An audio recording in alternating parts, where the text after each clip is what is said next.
एक बार की बात है। एक छोटे से गांव में एक गरीब किसान रामू रहता था। वह मेहनती और ईमानदार था, लेकिन उसकी फसलें हमेशा खराब होती थीं। एक दिन गांव में एक प्रसिद्ध तंत्र मंत्र ज्ञाता आया। रामू ने सोचा, शायद मेरे भाग्य को बदलने का यही समय है। उसने तंत्र मंत्र ज्ञाता से मदद मांगी। ज्ञाता ने कहा, मेरे पास एक विशेष पत्थर है। यह पत्थर तुम्हारी किस्मत बदल सकता है, लेकिन ध्यान रहे, तुम्हें इसे सही समय पर ही उपयोग करना होगा।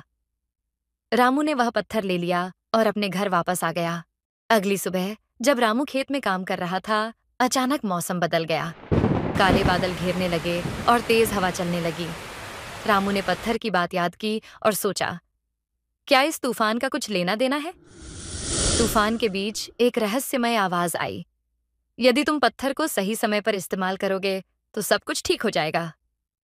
रामू ने पत्थर को देखा, लेकिन वह समझ नहीं पाया कि इसे कैसे इस्तेमाल करे। तूफान के चलते गांव के लोग अपने अपने घरों में छुप गए थे। रामू भी अपने घर में था, लेकिन अचानक एक तेज आवाज सुनाई दी। जब वह बाहर आया तो देखा कि उसका खेत पूरी तरह से बर्बाद हो चुका था, लेकिन पत्थर के नीचे एक चमत्कारी बीज चमक रहा था। रामू ने उस बीज को लगाया और रोज उसकी देखभाल की। कुछ ही महीनों में उसकी फसल शानदार हो गई। गांव वाले भी हैरान रह गए।